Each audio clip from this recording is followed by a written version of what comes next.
That's the typical kind of behavior you would see in a positive gamma market, just a market that it has like a straitjacket on it. It's kind of like one of those finger traps, those Chinese finger traps where you put your fingers and the harder you pull, the less you can kind of like get your fingers out of there. When realized vol hits that level, that tends to be the low. Now, what does that mean? That just means that the market movement has hit its sort of basement level, right? In other words, it's moving as little as it possibly can.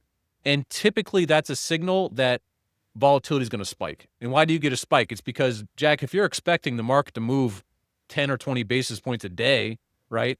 It doesn't take much to upset that expectation. Tech calls, they're very cheap right now, despite the fact that the market keeps ripping. So if you look at XLK, SMH, QQQ, all these are on the left side of this chart. That tells us that the call price relative to the put is as cheap as it's been basically in the last year. So, Brent, I always love your titles on these because they're like engaging, but I have no idea what's coming. So in this case, you've gone with honey badgers and zombies. So I can't predict in any way what you're going to tell me about this expiration based on that. So I like that. You're keeping the viewers, keeping them hanging on to see what comes next. That's right. As the saying goes, nobody knows what it means, but it's provocative, and so that's the goal here. As you know, with me, with my YouTube thumbnails, that's basically what I'm doing all the time, is trying to come up with something where people don't know what it means, but it's provocative.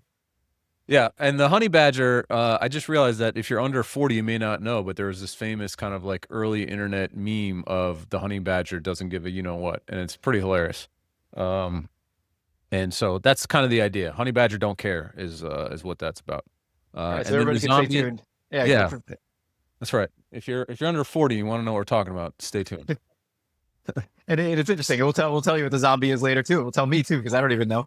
But it's interesting to me. Like I've been thinking about this rally, and I was like, I've always felt like it was orderly. I've always like underestimated how big it's been, because I've felt like it hasn't been like, and now it's not orderly at all when you get outside of the S&P. I mean, you've got all kinds of crazy crypto stuff and all kinds of, profitless tech companies and, stuff rallying hard. But I've always felt it was pretty orderly. So I was looking at the data and I was just comparing. I think we're about 4 months into this rally, and I was comparing it to post-COVID. And obviously COVID was a much bigger decline, so you'd expect a much bigger rally. But we had 43% in post-COVID in the first 4 months, and we've had 25% now. So it's a bigger rally than I think it is. And maybe that's just me, but I've kind of felt like I think I've underestimated it based on just watching it on a day-to-day basis.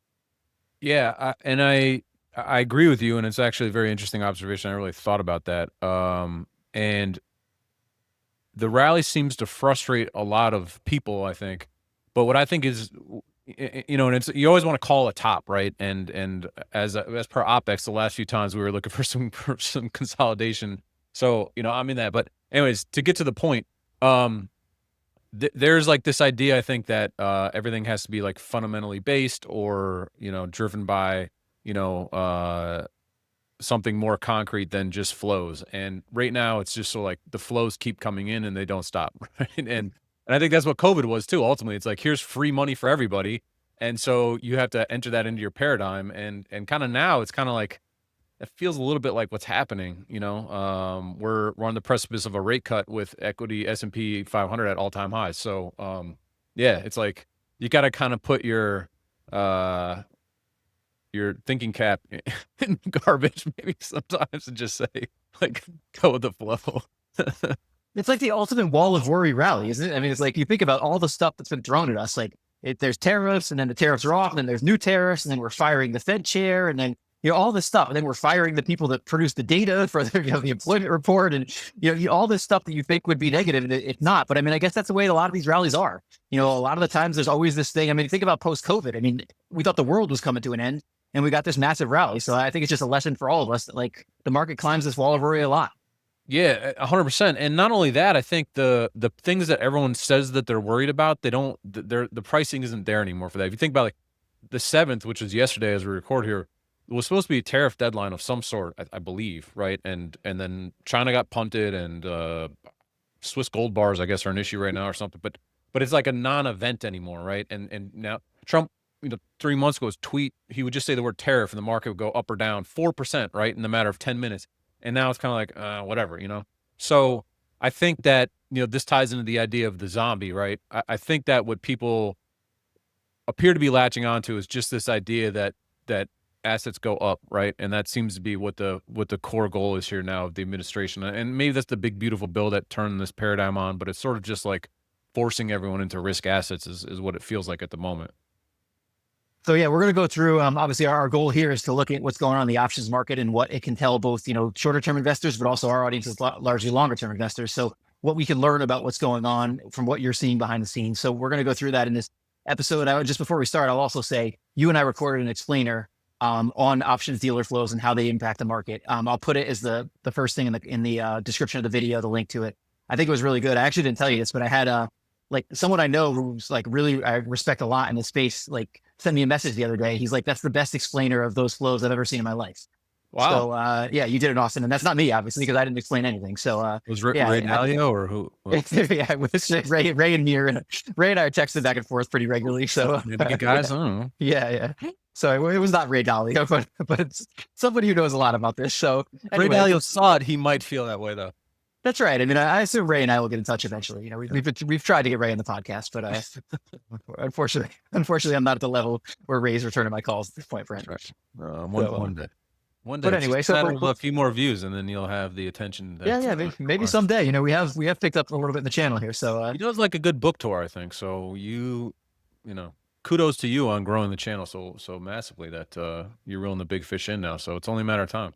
We're trying. I hope so. So maybe it'll be the OPEX Effect with me, you, and Ray Dalio eventually.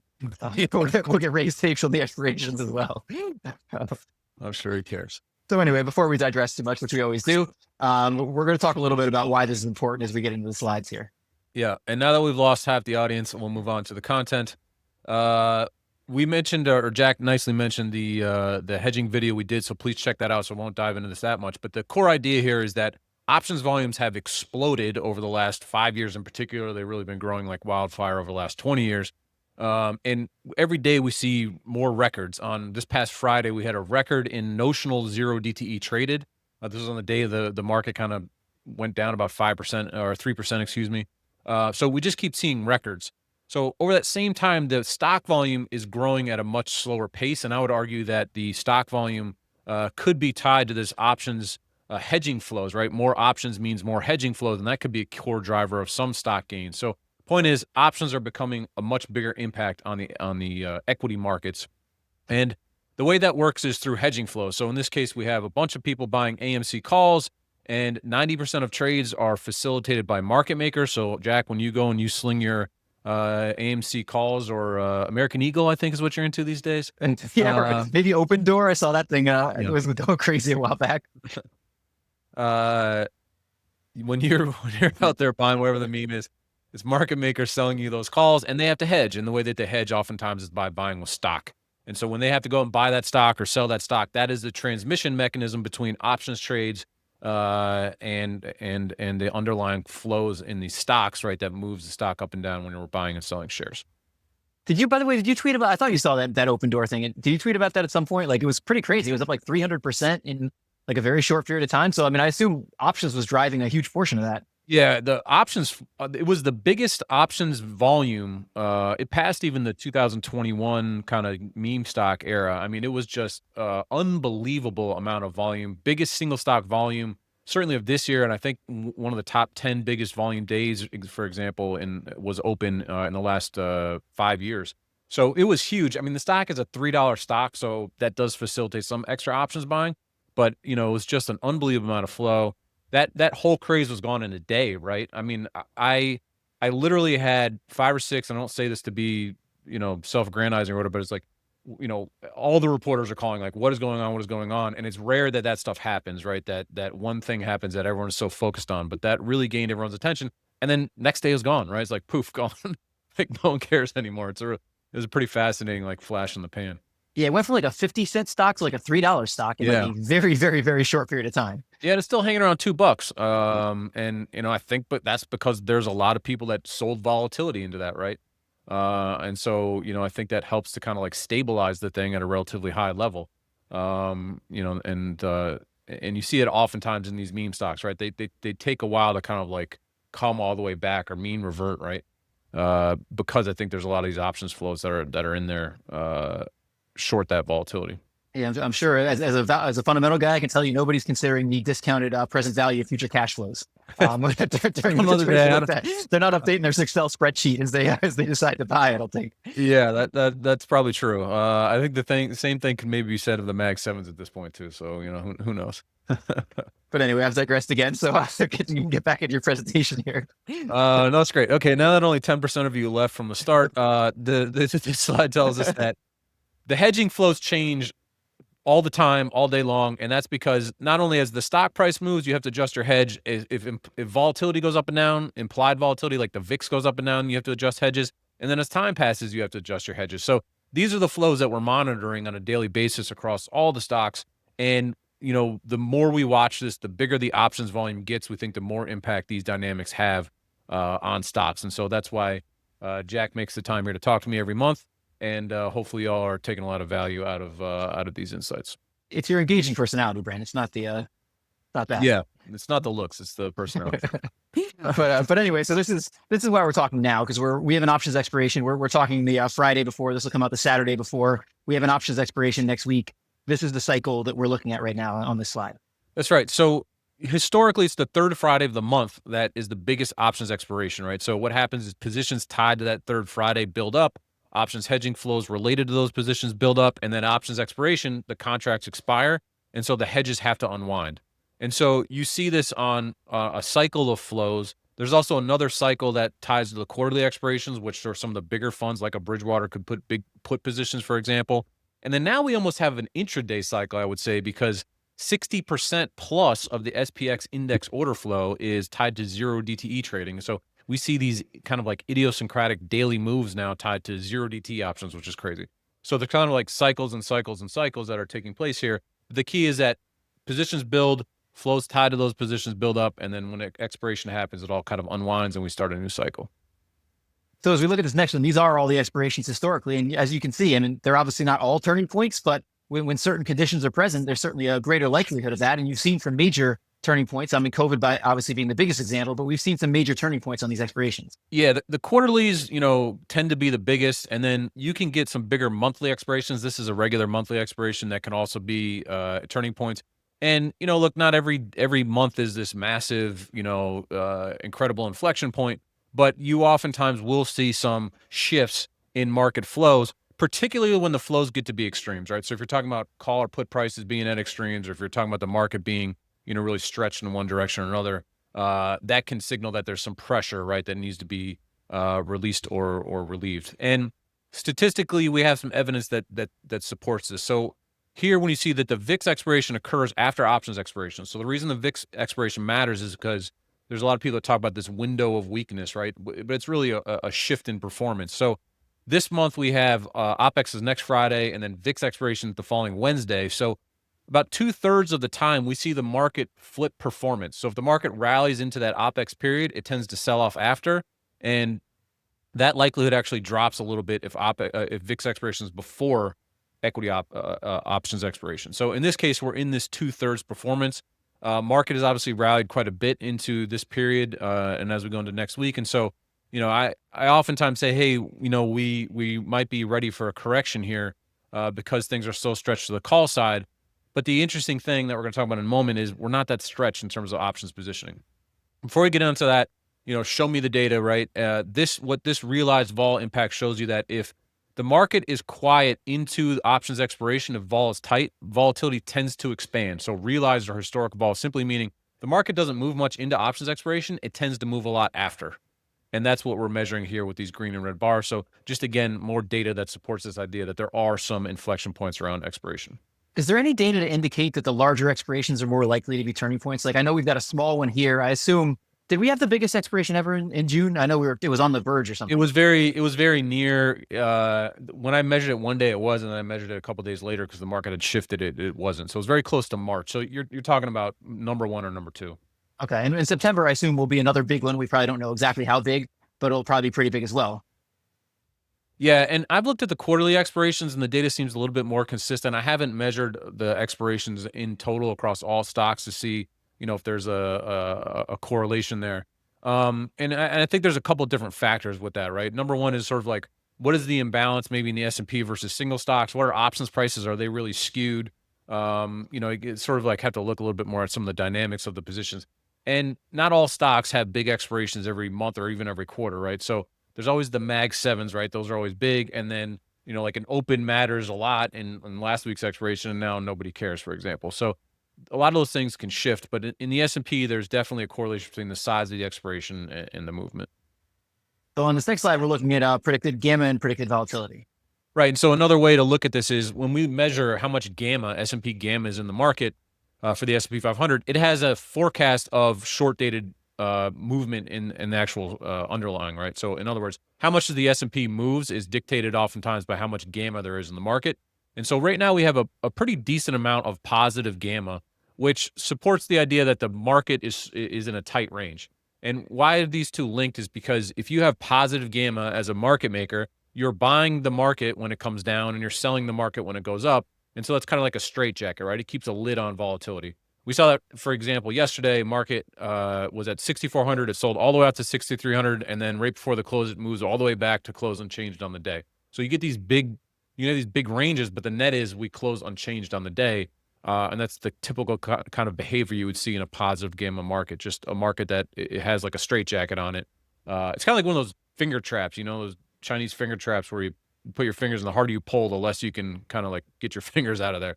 And that's kind of what it is. The more gamma you have, the less movement that you can have. It really constricts or contracts. Is that the thumbnail there? The Chinese finger trap market? Chinese finger trap. I don't know if that'll work or not, but I could put it on the list of things to consider at least. Chinese finger trap. Yeah. Are we seeing like a lot of dispersion around this? So like, a lot of times you'll have the S&P sort of like people will say it's like pinned in a certain spot, or it's like just barely moving every day. And then there's all kinds of craziness going on around the edges. And it feels to me like as someone outside that, we're probably seeing that to some degree now because you're seeing big moves and other stuff. But is that what you're seeing behind the scenes? Yeah, you just stole the whole second half of my presentation. Okay, so we will not answer that now. We'll move on to the next thing. I do this all the time, Brent, by the way. Like I always ask these questions and then like, yeah. No, so I'm playing around with you. No, it's totally for later. So it's totally a great. It's totally a great point because the S&P starts to get it starts to get stuck in the mud a little bit, right? And correlation decreases, which means like, hey, I feel very safe in my equity position, and so equities are a great asset to be in, but I want to outperform, so I'm going to go chase Open or American Eagle or Tesla or whatever the flavor of the day is, right? So you step out on the risk spectrum when you feel comfortable about how solid equities are. In other words, you're not going to chase a meme stock in April 9th, right? When the market is literally like collapsing because of tariffs, right? You're like, do I own stocks or not? Not, hey, like I'm going to choose American Eagle here. That's the general idea. So as we get into the current expiration, I will, as much as I said your title at the beginning was good, I mean, this one's not going to work on YouTube, uninterestingly averaged. I mean, you needed to go with something like maybe I like this title. The most average expiration in history. That would be a good one. Something like that.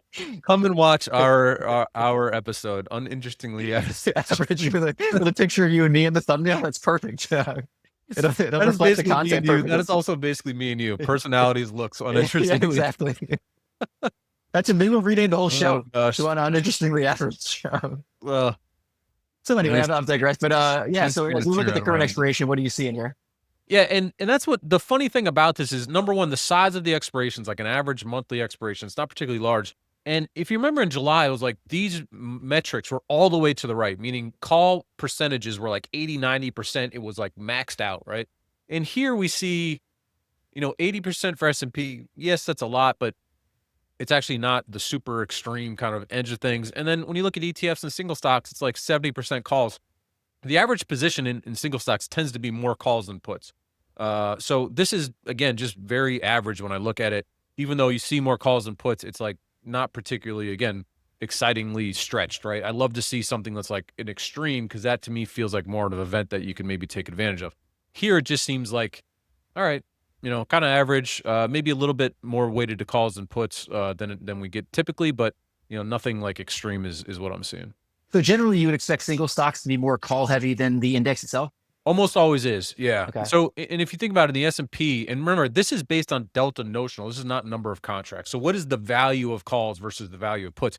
Well, over time, the market goes up, right? So on any given expiration, you would expect to see calls have a little bit more value than puts because markets just tend to go up after every single month. That increases call values. On the S&P side, what's interesting about this is you usually have call overriding funds oftentimes, right? That's one of the biggest flows that we have now. So that's a big driver of this, that, you get the systematic JEPI or JP Morgan collar fund, right? They're just consistently rolling and selling calls. It's such a big flow of the market. And I think that's a big driver of what you're seeing here. Not necessarily that people have piled into long calls trying to chase the market. There's a lot of overriding. That overriding adds positive gamma to the market, which kind of stifles volatility. On this next slide, we're seeing single stock delta by expiration. Yeah, and we had talked about, excuse me, the September expiration, how big that is. And you can see that quarterly expiration again, really big. As you can see here, the December started to get pretty large. And so August, is about half the size, I would say, of September. So again, decent size monthly expiration, but nothing of extreme here. And I think that means it has a little bit less impact. So would the general takeaway be here kind of like a nothing burger type expiration? Like you don't expect too much major to go on after this? That's true. That is actually how I'm looking at it. And I'm very conscious of the fact that the last two expirations, I said, hey, I think we're going to look for a correction. We got a very, very mild correction in May. And then June, we had the interesting one-day sell-off. So here's the way this has been working. May, we had a clear correction, right, after that May expiration, which was call heavy. In June, we had the start of a big correction. And then Trump, I think it was the Iran situation, right? They announced peace. So we didn't even know there was a war a month earlier. Then they start a war and announced peace, and the market goes all-time high. It's kind of interesting. And then, we have a week here until July expiration. And the reason that I'm not super convinced that this will be a huge turning point is because of what's happening with some of the rate dynamics and some of the stretch positioning that we have. And so I could dig into that a little bit, but we're cruising in here. Actually realized I need to update the slide. Thought I did. Apologies, everybody. I'll find the updated slide there. But July had basically no correction in it, right? We didn't even blip. So it's the idea we get a correction to that somewhat call heavy expiration didn't happen. So, August, I'm a little more tepid in my belief that we'll have a brief correction due to some of the things that we're going to discuss here shortly. And it's challenging for anybody, like both options people, macro people. Like when you have such an event driven market like we do right now, I mean, something could be announced tomorrow that changes the dynamics of everything, which I assume makes it somewhat challenging to look at data and try to figure out what's going on.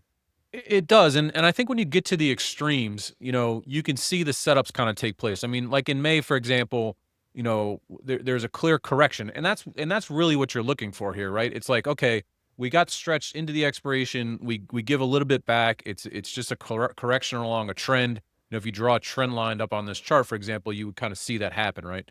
And then in this case, with July, you had such an extreme. We're gonna talk about this in a minute. We had such extreme positioning, and we just keep plowing through new price levels, right? Until you get to like a real extreme. In this case, an extreme low in volatility, which we're gonna talk about. And then you kind of know that we're getting to an inflection point, right? And you don't ever know. So it's like you set the table for dinner, right? Does that mean people come to dinner? Not necessarily. But if the table wasn't set, no one's coming to dinner. That's kind of like the example. And so when you look at vols, you look at positioning, you look at all this sort of stuff, you can see the conditions that will support certain markets or metrics. And so again, there's something pretty interesting, I think, happening here. This is the whole honey badger zombie thing we're talking about here shortly. But I wouldn't be surprised if we got a little correction into August, but because of Jackson Hole at the end of the month and new rate expectations, I'm not expecting like huge fireworks by any stretch of the imagination. Someday, I hope you're going to surprise me, and this slide is going to say value snocks. They're sniffing all-time highs. Yeah, they're not, so you can't put it in there right now because that's kind of gone the other direction. We had a good start to the year, and then values kind of pulled back, but maybe someday, Brent. Someday, maybe. So as we look back here, we always like to look back at what we talked about in the previous episode to see how it played out, and so here's our projections from July. Yeah, and our friend the honey badger. This is a honey badger for those of you who don't know. He's new. I didn't have this on the slide in July. I wasn't predicting the honey badger market. I was predicting a correction. And if you go through what was happening in the market, these are all the slides from July. I'll go through them very fast. The White House was making fun of people who were bears. Jack, you're an angry bear closing your curtains there. You didn't want to look at it because value stocks didn't move. Volatility was very low. It was really sinking. You could see at the money implied vol for S&P was around 11%. You look at calls. All of these assets had very rich call prices. Bitcoin, S&P, all of these assets had very rich call prices. And so again, when we talk about like the extremes that we're seeing in the market, you get the memes, you get the really rich prices, all this sort of stuff. That led us to say, hey, this is time for a correction in the S&P. And not a 20% drawdown or whatever, but we need to cool this off a little bit. And so another one, correlation. Earlier in this episode, you just mentioned the fact that, hey, do people start to chase single stocks versus the S&P because the S&P is stuck? And the answer to that is yes, and you can measure that with correlation. When correlation drops a lot, that's telling us that people are chasing single stocks versus the S&P itself, right? Again, I'll go out in the risk spectrum when I feel comfortable that equities are supported. I'm going to go chase, the Sidney Sweeney story or whatever else it is, as opposed to being worried about, do I need to own equities at all versus bonds, for example. So you get a lot of stepping out on the risk spectrum is what the key there is. The worries that were there right into July options expiration. You had the CPI, we had VIX expiration, options expiration, then we had FOMC and the tariff deadline, right? So that was all coming right after that period. And earnings, they say earnings are beating, but I think those are based on lighter expectations. But you saw blowout numbers, right? Meta, Microsoft, all crushed. So that just kept the pump sort of going. And our idea here was buying puts, right, into this event. And what is interesting about this is that anything that was sort of bad or just not great, right, it was like the dip was bought, the micro dip was bought, and that's the honey badger. The honey badger doesn't care, it just buys the dip. And I think we're still kind of in that honey badger market, but that really came true in July. Now, when you look at this, you go, Brent, you were saying an OPEX correction, and we didn't get it, so, puts didn't work. But as we're going to show in a minute, puts actually worked. It was just kind of a flare. So it's kind of an interesting idea. I was, by the way, just on the tariffs, like I always think about this Rumsfeld, that thing about the unknown unknowns versus the known unknowns. And it's like, that's kind of, because you could argue, we didn't have great news on the tariff deadline. It's not like deals were signed with everybody, but the market, like before, when he put the chart up in the original one, it was like, whoa, we never thought this was coming. Like it looked really bad. And now that we kind of have a feel for the range of tariff outcomes, it's like, it's a non-issue now, unless you announce like 200% tariffs on China that are going to stay permanently again or something, the market just doesn't care anymore. Yeah. And those deadlines keep getting, pushed back, and who knows what's real with them or not. And companies report earnings, and it's like, okay, some companies have a little bit of tag here and there, but ultimately it doesn't really matter. And so, the story is the same, right? And if anything now, we're working on getting rates lower. And so, crypto is getting opened back up into 401ks and stuff like that. So it's kind of like, it's just this thing where it's like we're all somewhat forced into assets, interestingly. So you look at crypto and copper, for example, into July, these both were very overbought, as an example. And crypto had a big correction, right? It's starting to bounce a little bit now because Trump announced that deal yesterday with the 401ks. But Bitcoin is around 120, came back down to around 113. So there was a crypto correction that cooled these vols off. Copper had a major crash due to a tariff headline right around FOMC time, right? Which is also interesting that we had that big crash in copper, and then we had that spasm right in the Friday, the 31st after the Fed. I always think you have these big asset moves. You remember like nickel went crazy a couple years ago and stuff You get these big assets that move, right? And it's the butterfly effect. It's like, well, was there margin calls related to copper that pulls money out of other assets, right? Because it's just sort of like capital destruction with some of these things. It's just kind of an interesting idea.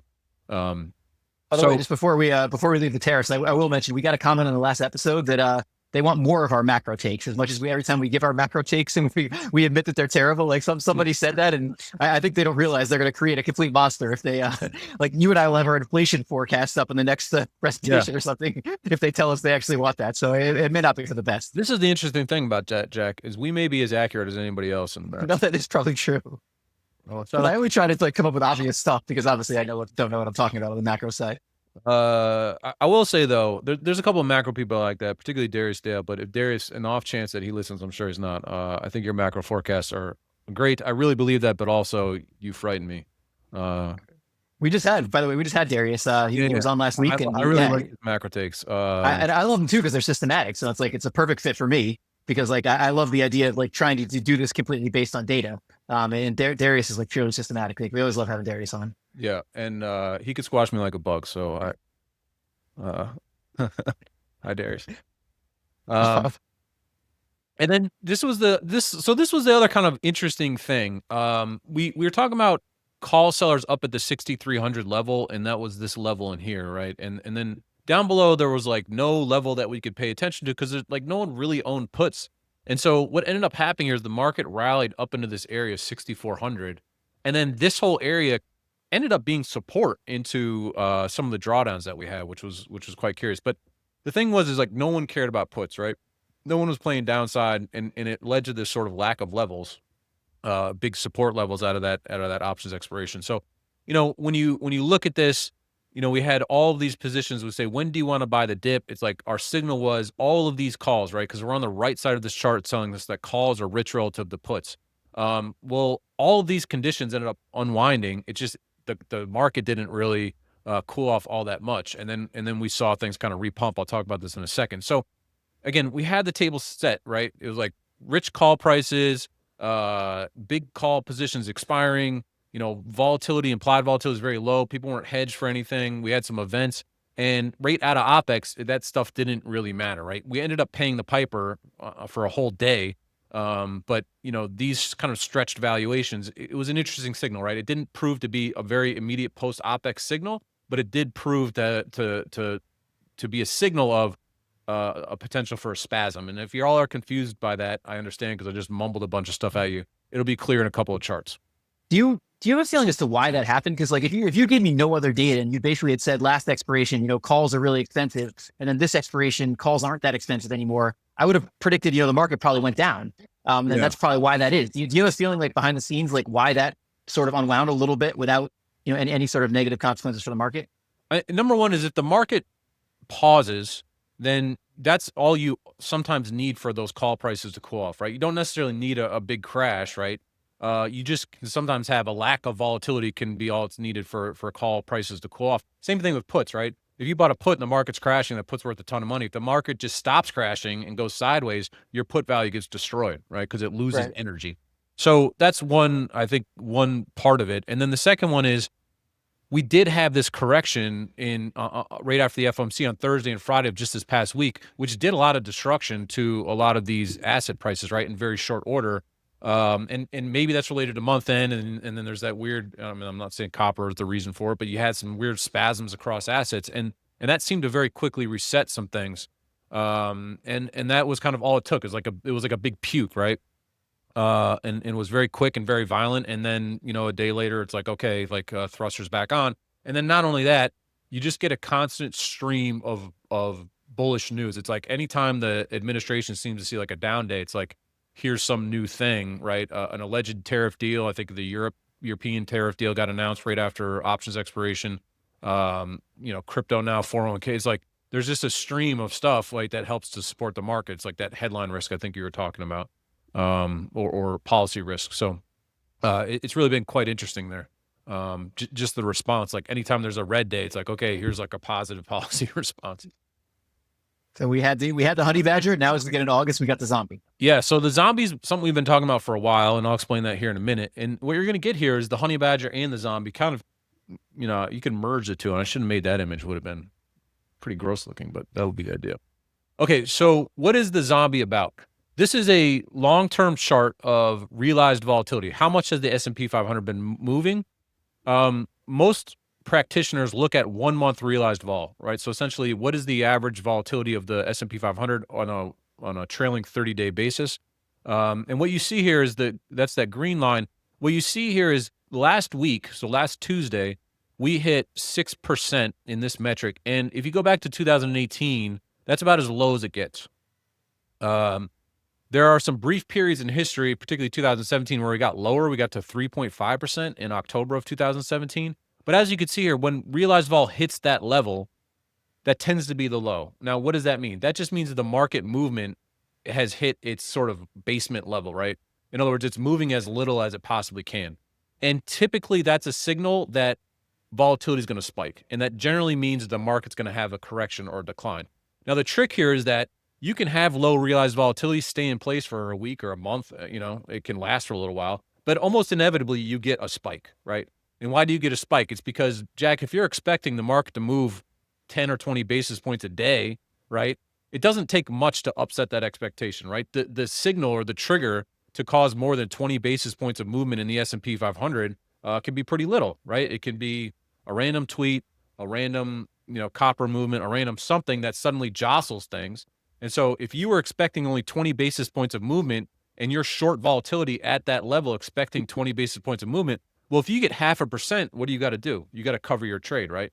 And when you go to cover your trade, that expands volatility, right? And that makes more movement. So it becomes like this reflexive feedback loop that you get stuck in, and then all of a sudden you get a little trigger, and that trigger turns out to be something much bigger, kind of like the butterfly, right? The butterfly effect. A little butterfly flaps his wings and it creates a hurricane. Well, when you have real low volatility and you get a little bit of volatility, then suddenly you get a jump, an expansion, because people's expectations are upset.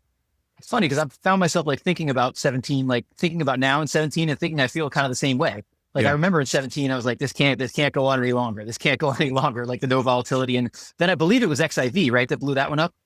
Um, exactly. And so, it's funny you're thinking about that, because I started to write about this in our morning notes about 2 weeks ago, and the idea here, and this is what we're talking about, the zombie market is 2017. If you traded it, it was the most boring market in the history of man. It was brutal, and what happened in 2017 was, because it was so boring day after day after day after day, as soon as we got a little bit of opportunity to trade, right? As soon as we had a little bit of risk we could take on, right? We jumped on it. And what happens is then, and XIV was the manifestation of all this, really. It's like XIV was the inverse volley stuff. So vol spiked, if the VIX spiked a little bit, you'd like pile into XIV and short vol, because that was, that was the alpha, right? And so what happened is, this plays through December. It's like, get a little vol spike, yay, buy XIV, vol goes down and made a bunch of money. Then you forward this into January, and all of a sudden you get multiple events which prevent vol from mean reverting, and everyone gets blown out of their positions, right? So to your point, it's that reinforcing, like, vol always goes down, put the baby back in the box thing, or whatever that saying is, and all of a sudden it just all breaks, right? Kind of fantastically. And I think we're headed into that market. We're headed into that type of market, which is exactly the zombie market. yeah. And the challenge is always the timing, right? Like you just don't know. These things can 100%. go on for a lot longer than you think. That's 100% right. And so on this point, we wrote this last Tuesday, and the reason I flag this is not to say, hey, wow, Brent, you can really call a market, because you can obviously cherry pick that stuff. But I flag this because if you're a macro investor and you're sitting here right now and you're saying, when do I buy puts? When should I get insurance? What good do options prices? How do they help me? When you see implied vols hit these types of levels, right? So in this case, the straddle, which is, if you use the straddle, which is you buy the at the money put and the at the money call for today's expiration, right? So we priced that, and it was at $18, which is an 11% implied vol. $18 is expecting only 29 basis points of movement on the day, right? And that's nothing, right? That means that the market moves, S&P moves more than 18 handles, you lose money on that straddle trade if you're short it. So you see that come in, and this is the signal that vol can't get any lower. It's the same thing here on a 1-month basis, where you're going, look, volatility can't get any lower. And so what that means is, I just need to own some puts, right? I might be wrong. I don't know when things are going to unwind. I don't know what the trigger will be, but it's a great time to buy a put.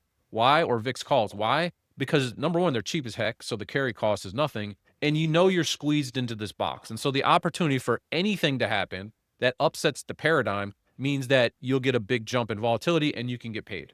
So when you start to see these vol levels hit this low level, I'm not telling you to go out there and sell all of your equities. I'm saying bring a little insurance, put a little insurance on. It's cheap, it won't cost you that much, and you can get a really nice payday. The second thing is, if you go into a market where people's pricing of implied vol is so little, when you do get that spasm, know that you have this reflexive feedback loop of a vol cover or a jump in vol driven by the positioning dynamics, not always whatever the narrative, right? So, for example, we'll talk about this in another second here. Everyone on Friday, the 31st, was saying it's so over. That was the meme, right? And all these macro guys are coming out like, we're done. Look at this. I can pull up a technical analysis chart of the last 20 years of S&P performance, and like, we're going all the way down, like game over. And it turns out on Monday, like market's back up and no one cares. So if you knew that it was the positioning that exacerbated that movement, then you're going to cool down on the narratives, right? Because, oh, it's positioning moving this, not that suddenly the whole world is about to end due to whatever Powell did or did not say over the last 24 hours. That's such an important point though, because you hear that on like the news networks all the time. It's like S&P up or down because of X. And you know, so much of the time, X is not really why the S&P is up or down. And I think people sometimes get confused by that. Yeah, and I had a hard time writing my notes on Friday on the 31st because my worst fear is always that I'm like, hey, everybody, I don't think this is a big deal. And then it turns out to be a big deal and everyone gets clobbered. Like, that's the one thing that you don't want, I think, in this space. It's like, I will say, hey, you should hedge this and the market doesn't crash. And I feel bad because you know, you may lose some money on insurance, but you're still in the game. You know, you took a ding. Okay, like, no big deal. But if I'm like, everybody in the pool and then the market just goes down 10%, like that, you know, knock on wood, that hasn't happened yet, but it's my number one fear. So when I'm on Friday, I'm like, vol doesn't care. No one's buying puts. It just seems like not a big deal. It's like a nervous thing because people are so adamant that, you know, the end is near on Friday due to the price action. And so, you know, news outlets have to write a story about stuff. People on Twitter get more attention, to your point, on flames and stuff. And that's why the uninterestingly average is not interesting, but uninterestingly average is probably a better guiding light for. Well, what I think is cool though about the options data is, you know, you'll see all that stuff in the media and you'll see people talking, and like the options data kind of tells you whether people care with their actions instead of their words. Yeah. And so like you can sometimes see, oh, everybody's all up in arms about this, but I'm looking behind the scenes and nobody's that worried. Like, I just think whether you can, you know, what you can do with that, you know, is a different question, but like you can learn so much from that, because if you, sometimes you'll be panicked about stuff you're seeing in the media, and then you can look and say, oh yeah, the market doesn't really care about that much. Yeah. And on that point, you know, I can fast forward a slide or two to talk about this, right? This is what I wrote on Friday morning, and I showed this is the volatility prices, right? So these are strikes on the x-axis, expirations on the y. And what I'm looking at here is the change in S&P implied volatility from today versus the night before, right? So the day over day change. And what you see in here is that vol was essentially unchanged, even though the market was down 3%. Now, what leads to a change in implied vol? Demand for puts. So if on the 31st everybody was like, holy cow, this is so bad, the jobs data is so bad, whatever else is happening is so bad, this is over, I need to buy a whole bunch of puts, you would see volatility spike, right? You would see forward volatility spike because the positioning would change due to that put buying demand, right? And it didn't happen. So yes, a day is a short term for, you know, time horizon for big investors to react, but you would still see that downside demand. And that downside demand would be driven by hedge funds and asset managers, smart people with real money at risk, right? So if they're not hedging and they don't really care, then why wouldn't I use that as a better barometer versus like whatever's happened on Twitter or like a CNBC, right? Like it's Twitter and CNBC is filled with emotion and like trying to get clicks and all that sort of stuff. And the vols is just the reaction of or the measurement of how people are positioning. So, you know, if no one's buying puts, and we looked at Monday's straddle on Friday and said Monday's zero-DTE straddle's 55. So, you know, for a weekend, so you have that 55 covers Saturday, Sunday, any movement that happens over the weekend, and then whatever happens all day on Monday. You know, S&P's at 6,300-ish, so that's not even a 1% implied move on Monday, even though the market had just dropped 3%, right? So you would think, hey, market crashed 3%, you should expect some volatility on Monday just as a follow-on, and people weren't. They just didn't care. So to me, that was like this light, like, okay, all likelihood, high probability of just nothing happening, right? Uninterestingly average, and market will just kind of bounce. And that turns out to be sort of true. Not because I have any sort of unique insight other than looking at the vols and seeing they didn't move, so no one cares. Just before we get to the next slide, I would just recommend, there was a great odd lots on that whole idea of like firing the BLS head, and like how that won't really, like they really got into, you know, they always get into detail, but they got really into detail about like how those reports are actually created and how the person who's the head of the organization really doesn't have any impact on that whatsoever. So obviously from an appearance standpoint, it's bad to do that, and particularly after a bad report, but it may not actually reflect itself in the data. And I thought it was cool that they got in the weeds about how that happens. I was actually laughing about that because they called Trump like a this is like a communist kind of socialist sort of move, like firing the data keeper. And I'm not here to weigh in on that at all. Send your hate mail to Jack about that comment.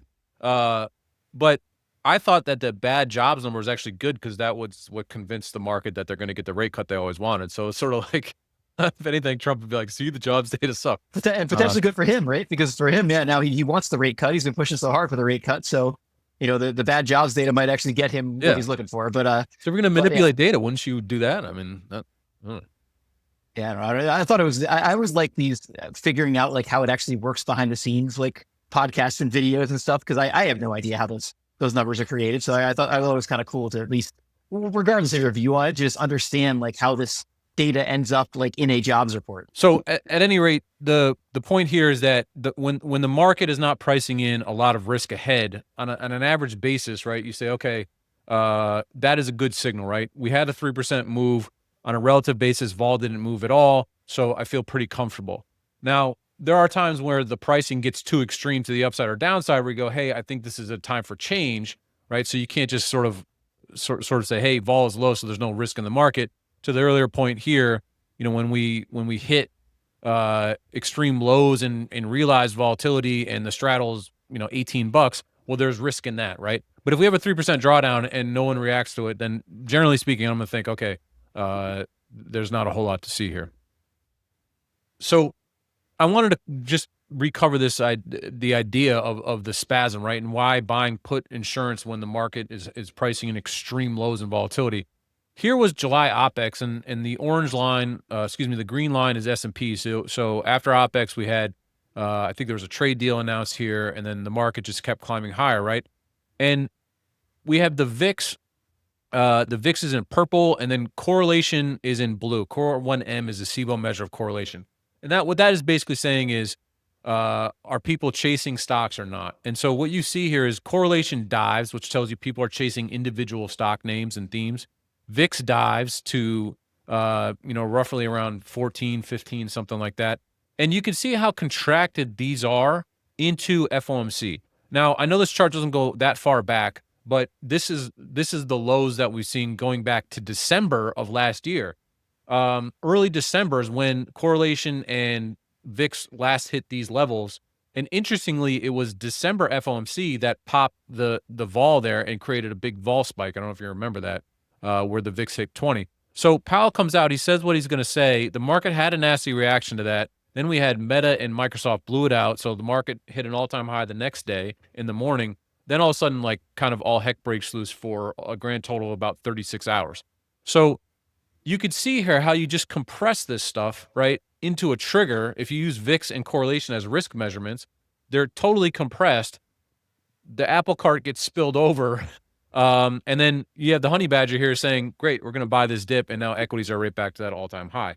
So you get this incredible spasm where the VIX goes from 15 to 20, and now we're back at 15 in a matter of 2-3 days. It's the exact same thing that happened in early December of last year, where I think the spasm is such a function of people pricing in no volatility. Then we get a little, it jumps again because we got a cover, and it turns out that the whole thing is not really that big of a risk deal.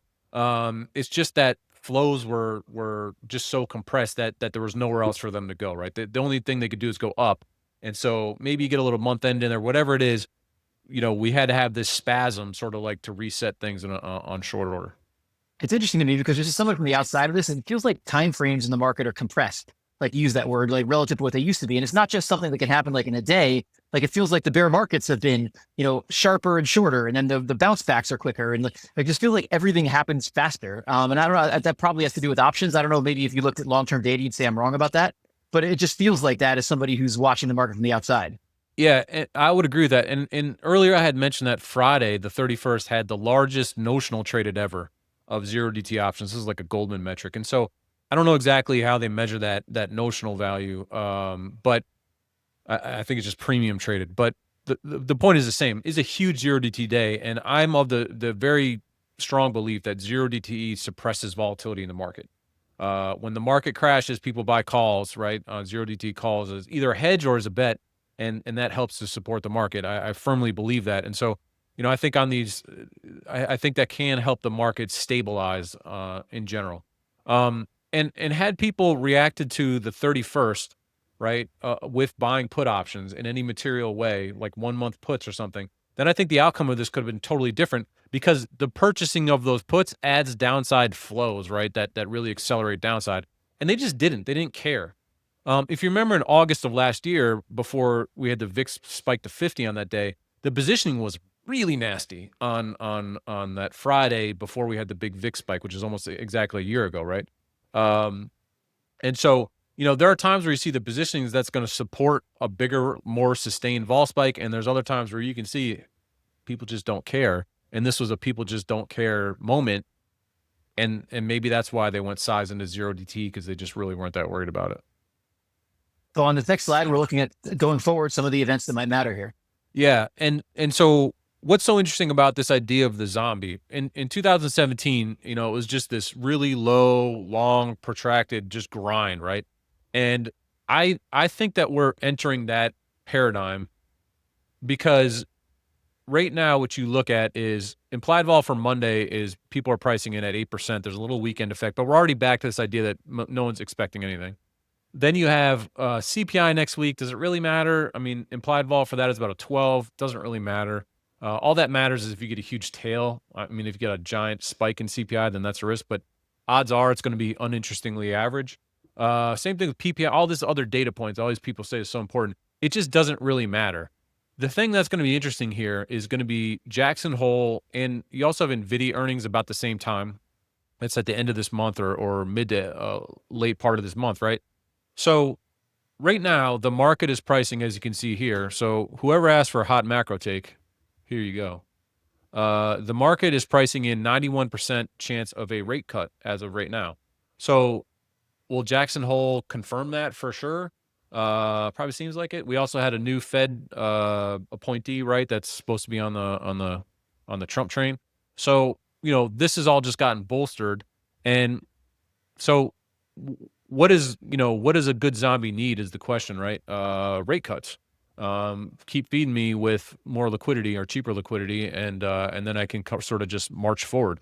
So if we clear this Jackson Hole Nvidia period, Jackson Hole I think is going to be a non-event, but it could be an event if Powell decides to make it one, I suppose. But let's say you clear that, then you just got we got 2 weeks of last end of summer here leading into that, which I don't think is a huge risk deal. So if we pass CPI and PPI kind of next week and they're just nothings, which I would expect them to be, vol is going to contract a little bit more. We're just going to drone on into this Jackson Hole event period, right? If Nvidia earnings are awful, then that could be an unseen risk. I doubt they will be because like anything else, how much will Nvidia beat by is usually the question. And then it's kind of what do you do? You know what I mean? If people didn't want to buy puts last week when they were worried about Powell being hawkish or the various tariff headlines, then what is going to be the impetus to really want to buy downside protection, as we move forward here into September? And then September, maybe that gets interesting because you have FOMC then and a bigger quarterly expiration or whatever. But you talk about the zombie, it's just sort of why fight these flows at the moment? What is the trigger for downside? Now, if you get into a situation where implied vol is sub 10%, which is when we start saying, hey, buy some puts, not because you want to, but just because they're so cheap, you kind of have to. I'm still a proponent of that because of an unknown. But at the moment, what the zombie is there's just nothing to upset this apple cart. And we are kind of looking like a 2017 situation where we just kind of drag on here, knowing we're going to get a rate cut, knowing the tariffs don't really matter. Summertime earnings were good. Who cares about valuations, right? And just kind of drag on here. So we've talked about downside a lot, but on this next slide here with the bear here, you're talking about upside as well. Yeah, and I just wanted to quickly before we jump on that, here's where the VIX was right in 2017. It was in the 5 to 10 range, right? VIX right now is at 15. So there's a lot of room for VIX to compress. That's 1 month volatility to compress. If that compresses, if that starts going down towards 10, that is a flow to lift the market. We talk about this as Vanna, implied vol helping to lift the market up. And correlation now still has a ways to go as well, which tells us that there's still room for people to chase stocks. And that's going to be relevant here in a minute. So we're not at that zombie level of 2017, but we're kind of marching towards that is what I believe. We're not even at 2024 levels in some of these metrics. So there's still some room to go on the vol side to compress things, even though stocks are at such highs. So I think this is fuel to help things continue to go forward. I just wanted to look at this too, Jack. 2017 volatility, implied volatility, right, is the blue line. This is from Bloomberg. It really, really got very, very low. You're talking about a sub 10% 1 month implied vol in 2017. I don't know that we hit, that extreme, but again, we have a long way to go on implied vol getting, from 15 to kind of 10ish, right? Easily could lose another 3 vol points, what I think would really help the market. So, we're not at that zombie level yet, but I think we're headed that way. Already mentioned the rate cut. So what are the upside targets here? 6,500 is so big because it's the JP Morgan call that they sell. And we talked about that many, many, many, many, many times over the last couple of years. So that's the big obvious upside target at the moment. That position doesn't go away till the end of September. So, if you start talking about, hey, is there a big position, big liquidity area for people to latch onto? Not only is 6,500 a big round number, it's got a huge, huge, huge position there, 40,000 contracts. And then to the downside, what you see here, Jack, is all these positive bars, right? This is people who have been short put options. And that is positive gamma that's supportive of the market. That's where the honey badger will like to step in and buy the dip. That's what they've been doing. And why should we expect anything different unless there's something really material that comes? So, that's a good 1 or 2, 3% downside from where we are right now. S&P's at 63, 50-ish, 63.75 right now. So, okay, good, 2-3% drawdown. But if you get into this positive gamma area, this suggests that the market makers will have to buy that dip. People will probably sell puts, right? We talked about XIV back in the day being the source of alpha. What's a source of alpha now? When the market drops, I sell puts. And that continues to just work out. Always works until it doesn't. But, right now there's just so much of that flow, so much of that reflexive response that you just feel like, okay, that's probably going to win the day, right? That buying the dip is probably going to win the day until we get to some extreme positioning, which, as I just showed, we're really not there yet.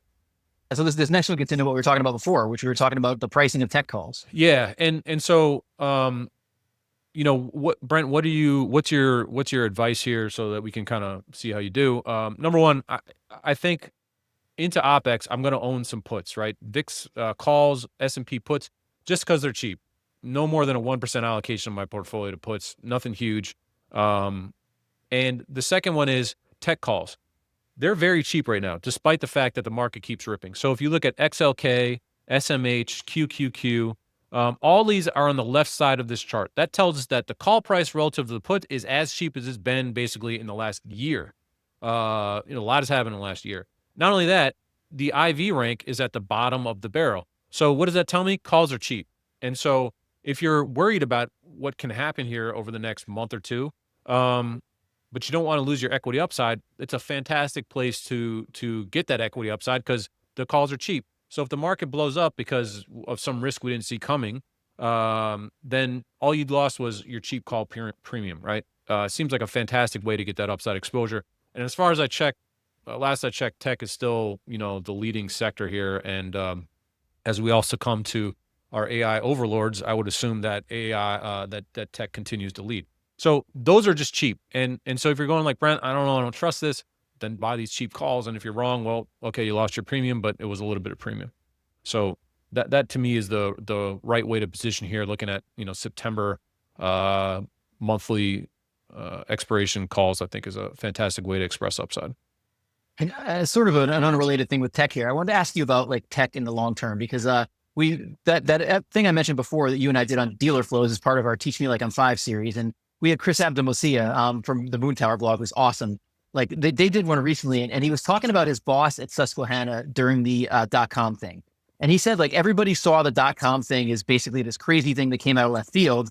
And he was saying his boss didn't look at it that way, because when he looked at it at the time, the pricing in the tails was sort of extreme. And so the options market was saying this type of thing, this big run up, this big run down, these are more significant possibilities than normal under the circumstances. And I was thinking about that as it relates to AI. And I was thinking about like, I need to ask Brent, is there anything we could see like an option pricing that would tell us, everybody's talking about this huge possible situation, in terms of a much bigger bubble related to AI going forward. And I was thinking about, I don't know if it's the pricing of leaps or something. I was just wondering, like, is there anything we could see in the options market that tells us like those tail outcomes again are very expensive, or something that indicates they're a higher probability than normal?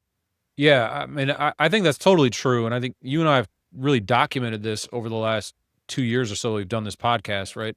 Um, you think back to July of 2024, and we covered the number of bizarre things happening in the market, right? I think it was the list was 20 things not seen in the last 20 years, right? Like how expensive Nvidia calls were, record number of days without a 2% move, record, low breadth, all of those things, right? The positioning was so stretched to such an extreme that you knew it was a bubble that was going to burst, right? You didn't know exactly when, but the positioning was so offsides that again, the table's set for dinner. Like we're gonna have dinner. Maybe it's an hour, maybe it's in 2 hours. I don't know, but like we're gonna eat, right? Because this thing is so stretched. And even when you look at this, right, it's the same thing on a much smaller, microcosm. It's like the pricing of the straddle is 29 bips. That's about as low as it gets. You see VIX and correlation, right, compressed. You see realized vol at 6%. That's about as low as it can get. So you end up with these situations where the positioning is at such an extreme, you know that the event is going to happen. You don't know what the trigger is necessarily. You don't know when's going to happen. When it happens, you go, okay, the positioning was so skewed. Now, the Susquehanna guys are super smart, and so they're probably not paying as much attention to something like Core 1M and the VIX being at the lowest, but the point is the same. It's all based on options prices. And so when I look at this chart here, right, Jack, and you say, okay, all of these calls are extremely expensive. What is the problem with that? The problem with expensive calls is that if you buy an expensive call, you're betting that the market's going to go up a lot. So let's just say Tesla. If I buy an expensive Tesla call, I need Tesla to go up 10% to make money in that call, right? Well, what happens if Tesla only goes up 5%? I lose money, right? And there's flows related to that as well. You talk about Open, for example. Open had a 400% implied vol, that meme stock, right?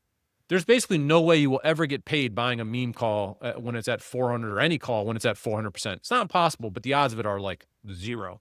So that's an extreme in pricing, right? And you see that on both sides. You get the extreme high and extreme low of pricing, and that can tell you that the market is really skewed one way or the other. So if you end up in a situation now where you see options prices start to lift, right? 5 to 10% downside, and you see people start to buy puts, right? And it's big institutional flow, and you could tell it, and put prices start to creep up a little bit, and you get the sense that people are adding these hedges and getting nervous about that downside. That's one signal that you could have a real sustained decline, right? What happens also if people start to stretch things too much to the upside, for example? Like we end up with all those calls very expensive. That's telling you that people have piled in too much, right? They're too far to the extreme. It's kind of the same thing, right? You can either stretch it to the upside or you can put in a bunch of fuel to the downside that helps us to move. So I fully believe that you see this in positioning at the extremes, that it gives you a great forecast in terms of what the forward risks are. Right now, when you look at this, sorry, I'm losing where my charts all are. This is all positive gamma positioning. People have sold puts below, so that should suggest padding. This would be much riskier is if you saw all these negative bars down below, right? So if you're going to say, hey, could this bubble burst, and are there flows that could help the market to extend a 10% decline? If these were all negative positions, meaning people have bought puts and market makers are short those puts, then absolutely you would see that embedded risk. So, you look at a bubble, you're going to see either extreme positioning stretch to the upside, or you're going to see a lot of people entering hedges, and that's going to tell you that, hey, price distribution could be a lot different than what the market is considering. And so, Chris was probably making a point with a little bit different data, but the underlying idea is the same, right? You can see in options prices what expectations are, and then don't be surprised when the market reacts, accordingly, either defying unusually low expectations or filling, high expectations. So as we wrap up here, I always feel terrible about my ability to launch tools when I see the pace that you launch tools, because you are constantly launching like valuable tools. So you just want to talk a little bit about a new one right here, quick. Yeah, thank you for that opportunity, Jack. So on Monday, this Monday, which is what is it, the 11th, if I have that right, we are going to launch a new tool called Flow Patrol, and it's a PDF report that we're going to be giving away to everyone for a limited amount of time. So if you go to spotgaming.com/flow patrol, you will get a daily PDF report. It's driven off of what we call synthetic open interest. This is our own proprietary open interest that shows how buy-side traders are positioned. So buy-side is hedge funds and retail.